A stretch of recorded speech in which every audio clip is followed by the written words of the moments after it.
2020, the Tampa Bay Vipers played professional spring football in the XFL, and they sucked. Then the league was obliterated by the pandemic. The end. Or at least, it seemed that way.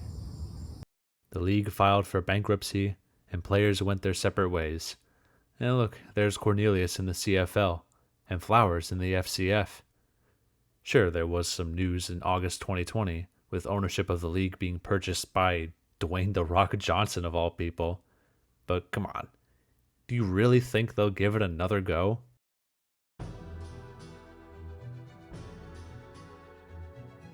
Well, I guess it's happening.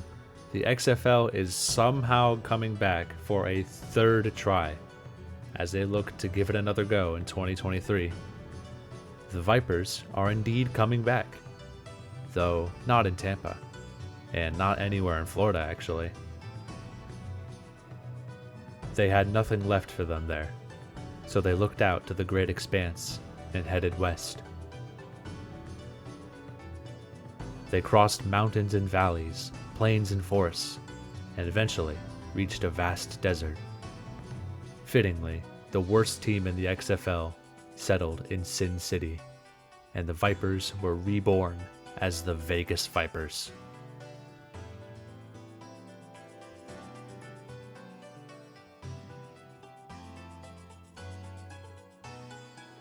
They would play in Cashman Field, a stadium that was...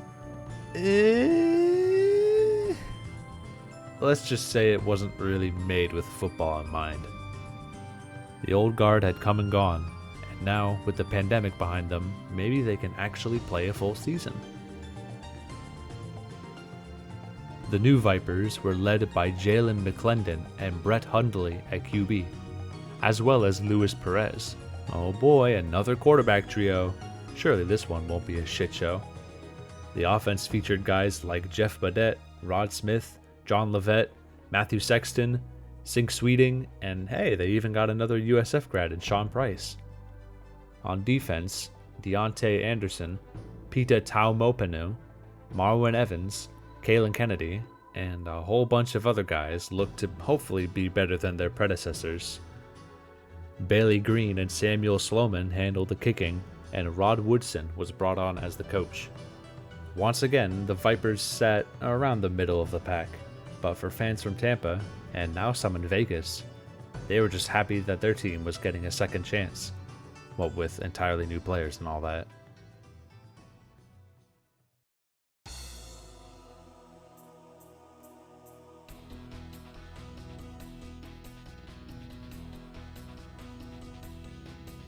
And so, on February 18th, 2023, almost 3 years after the old XFL was killed by the Tampa Bay Vipers, the new XFL was born with the Vegas Vipers, as they faced the Arlington Renegades.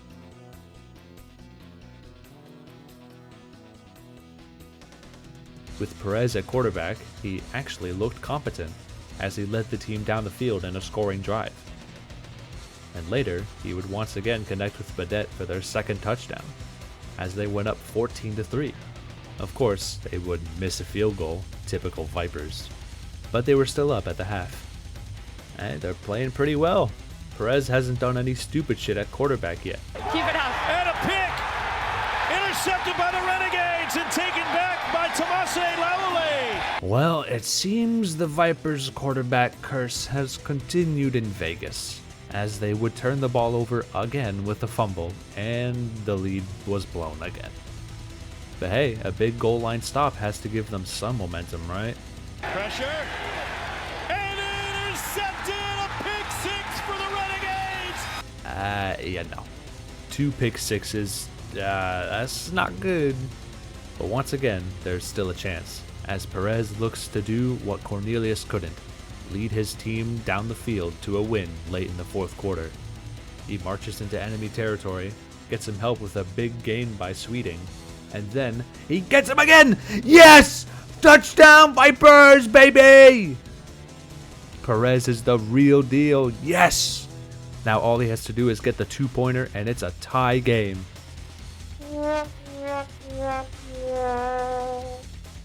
Well, hey, they can still keep possession due to the XFL rules if they convert a 4th and 15. And never mind. Well, at least they came close. The more things change, the more they stay the same, I guess, as the Vipers blew another double-digit lead and couldn't muster up a fourth quarter comeback. And they turned the ball over a bunch. Classic Vipers. Whatever, it's only week 1, and now they get to have their home field opener at Cashman Field. Again, such a great stadium this is. Surely the people will love it.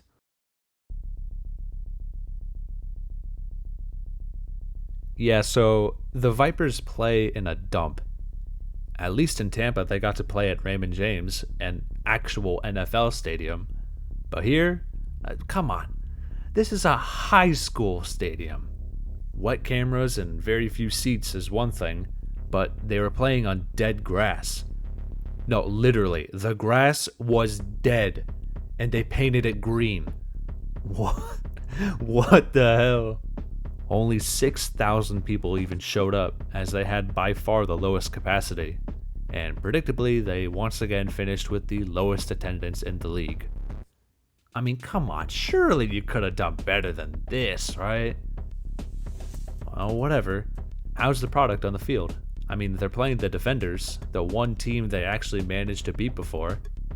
Don't make me resort to comparing the team to dead grass. I know that's an obvious joke, so don't stoop that low, okay?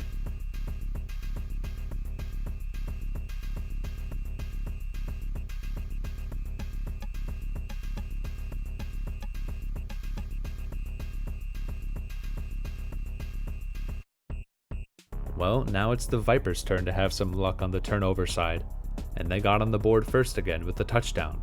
But yet another missed field goal left the game at 6-0 heading into the half. The rain began to pour in the second quarter, and somehow the field condition got even worse. Like, what is happening here? Can we please get a lens wipe for the camera, guys? The battle of mid continued in the third, with both offenses playing like shit, and nobody was safe. Not even poor Bailey Green on this field goal try. But once again, the defense let up, as the Defenders would take the lead late in the third.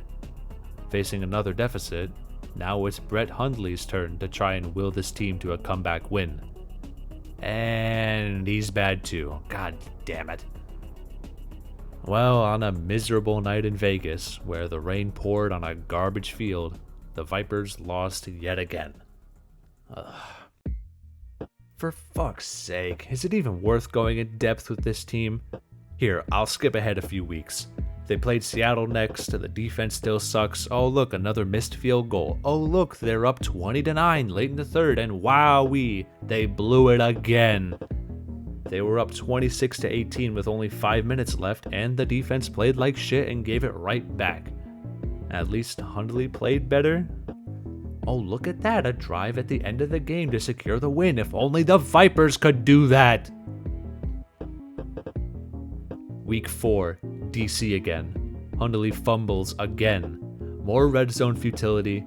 They got crushed. We know it by now. This is how the Vipers are. Whether it's in Vegas or Tampa, the result is still the same. A trash football team. Is there any comfort for this team? I mean, they're not even comically bad like they were before. They're just plain garbage. 1 win in 9 games. And heading into week 5 against the Orlando Guardians, they get a reminder from Florida about their past. I mean, guess who was on their team? Yep, Quinton Flowers. Once again a backup quarterback, and he only played 1 game the entire season.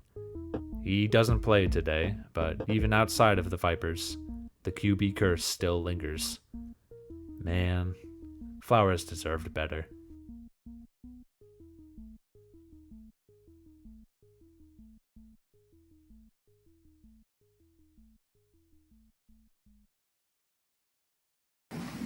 Listen, mister, I'm getting awful tired of your...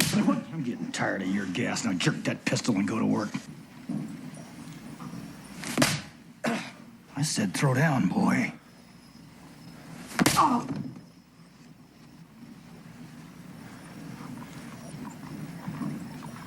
You gonna do something or just stand there and bleed?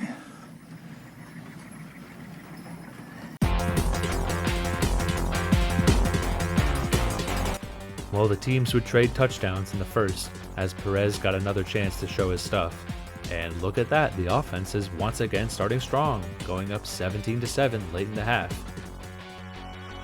Whatever, we know the script by now. They'll choke it away and we'll all just have to cope together. Sure enough, Orlando gets another touchdown and Vegas responds with a missed field goal. Nothing ever changes with these guys. But hey, they came out big in the third with another touchdown, and now they're once again up by 10. But Orlando is keeping it close, as they score once again. The teams continue to trade scores, as Vegas clings desperately to a 3-point lead in the fourth. That's when Badet once again comes up big with a huge catch to put them up by 9 with about 6 minutes left. Now all the defense needs to do is get a stop, and God fucking damn it, every time they get burned hard and give up the deep ball. Now all Orlando has to do is make the 3-pointer to tie it. Just how it is with the Vipers. They always do. Wait, he dropped it. Okay. I still gotta stop him on 4th and 15. Yes! It took 3 years, but the Vegas Vipers are winners once again. Not through dominant play, but by the team finally coming up big when needed, and keeping pace in the offensive showdown. They had won, but at what cost? The league was once again plummeting in rankings and viewership, and attendance was still super low. They can't shut it down again. At least let them play a full season, even if no one cares about this team. I care, damn it! These people deserve a chance to play. But the league is bleeding money hard. They're doing everything they can to save every last bit. I mean, everyone is staying in Arlington, practicing there, and then they fly out to play games.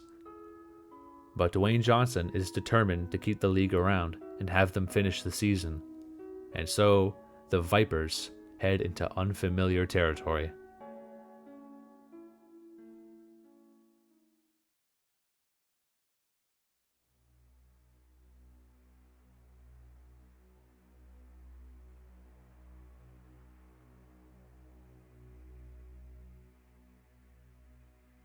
In 2020, they played 5 games and lost 4 of them, and then the season ended. In 2023, they played 5 games and lost 4 of them, but the season continued.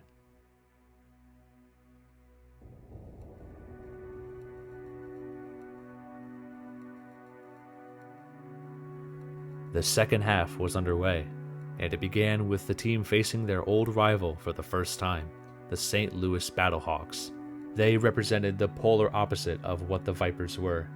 They had legions of fans behind them, as St. Louis had been robbed of their team when the Rams moved to LA. They had an actual stadium to play in. They were respected. They were actually good. And in Week 6, they showed just how far the disparity was between them and the lowly Vipers.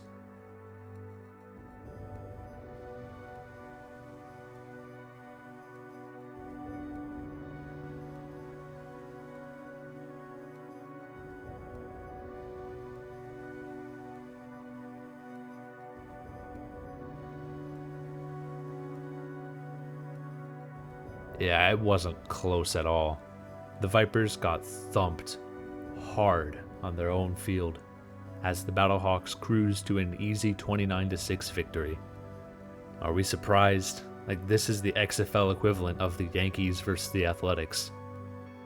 By now, playoffs were all but out of the picture, as the Vipers were stuck in a division with the aforementioned Hawks, as well as the Dragons and Defenders, who also all got to beat up on the Vipers. They were the punching bag of the division, so at this point, all that was left was to play for personal pride.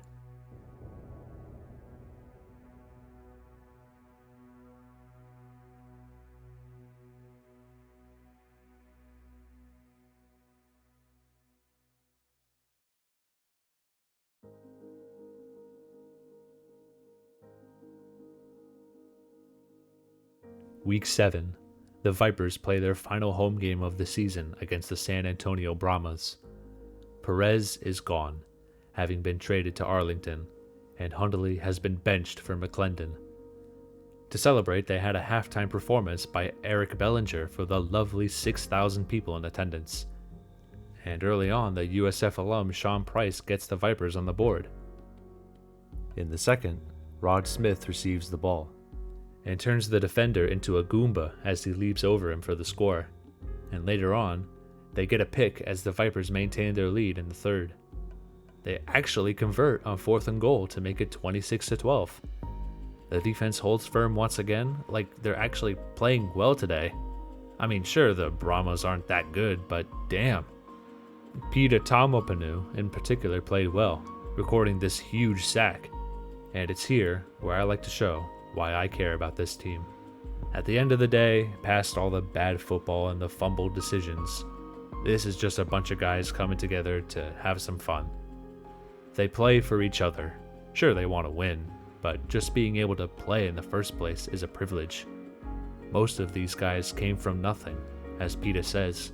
Man, family is very, very important, man. Growing up in Tonga, family all we got, you know. It's very important that we work to support each other, take care of each other, and show love to each other because we never know how long we live in this world. And yeah, just being grateful and yeah, thank you. They never had a chance to make it big. None of them did. But at least here, they can play for something. The Vipers are not good, but they are a family.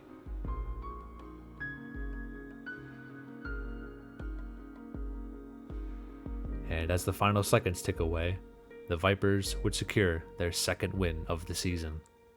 McClendon got to get his first win in front of his family. The Vegas crowd got to see one final victory in their last home game. And if there's anything to take away from this season, it's that in this moment, the Vipers were happy.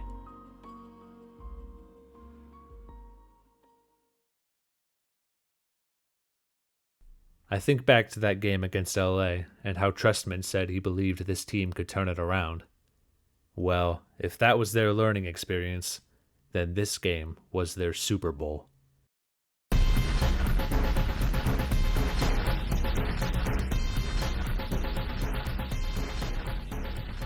In front of 35,000 loud St. Louis fans, the Vipers faced the Battlehawks once again. Right off the bat, Sweeting returned to the kickoff for a big game. And then McClendon would get the team down the field to score first. Later on, they're lucky not to fumble here. And a field goal extends the lead to 11-0. But the Hawks get a big return to strike back to make it a 3-point game. And on the next drive, McClendon is picked off. However, they get a turnover of their own as Evans picks it off in the end zone. Both teams end up missing field goals as Vegas maintains their 3-point lead. Another turnover from St. Louis is answered by another interception for Vegas. Somehow, the Vipers are keeping it close. That's when Geronimo Allison breaks through with 7 minutes left to extend the lead to 17-8.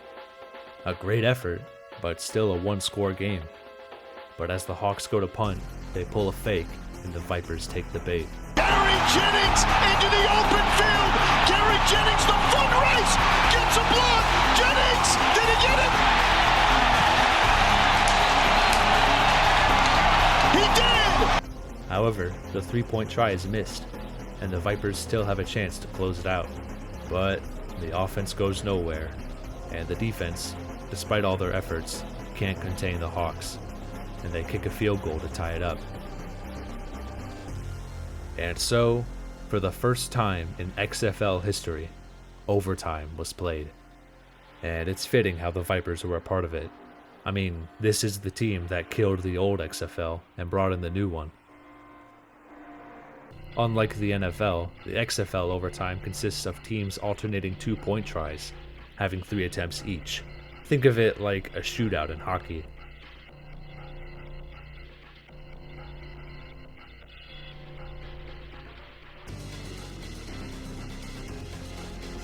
The Vipers get the first one, or at least they thought they did until it got overturned.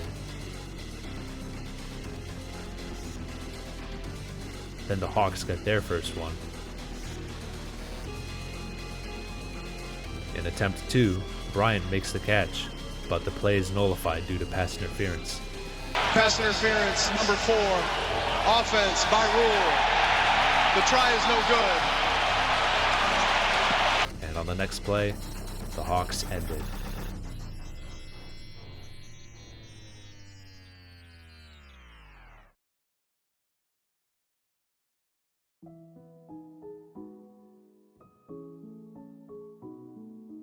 The Vipers went out that day and played their goddamn hearts out.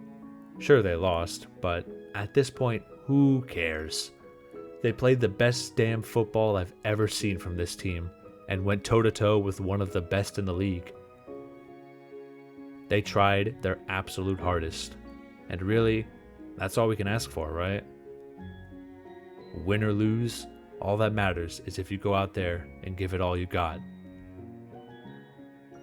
The Vegas Vipers earned respect that day, and even though their season is all but finished, they can at least say they played with dignity.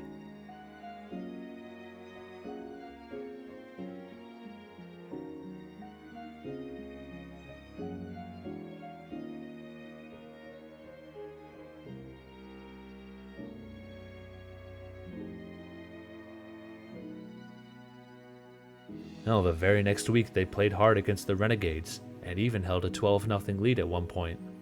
They kept it close until the end once again, and yeah, they lost, but that's okay, because the Vipers still played well anyway, and at this point, that's good enough for me.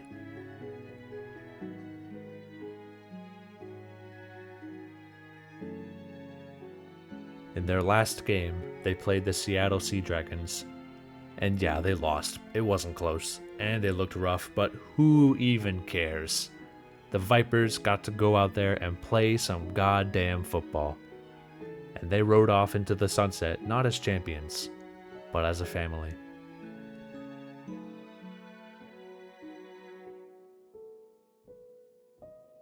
The Tampa Bay Vipers ended their existence with a game-sealing interception, but the Vegas Vipers would go out with a touchdown, with McClendon handing the ball to Shea McKenzie in the dying seconds.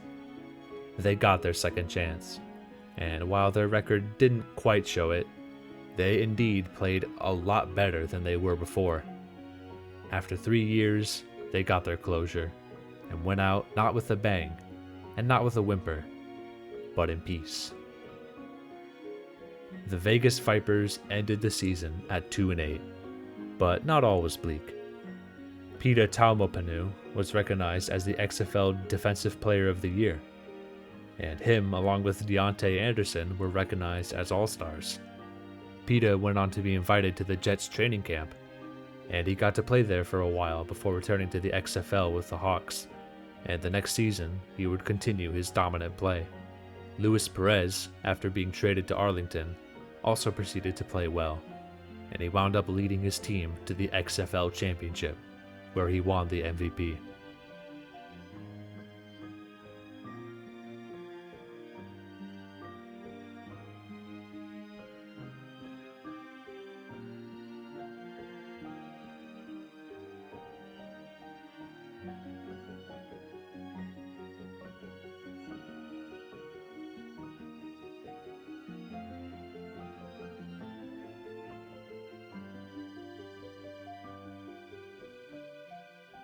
There was no pandemic to kill the Vipers.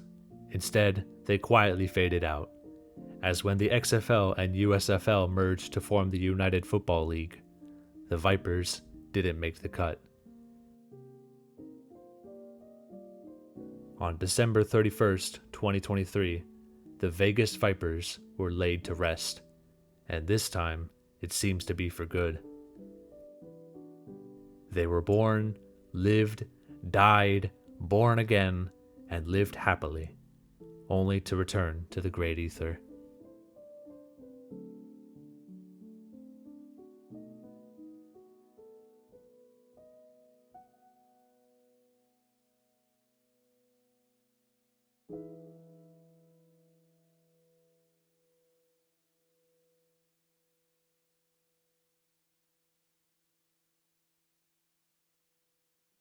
But you might be asking, what was the point?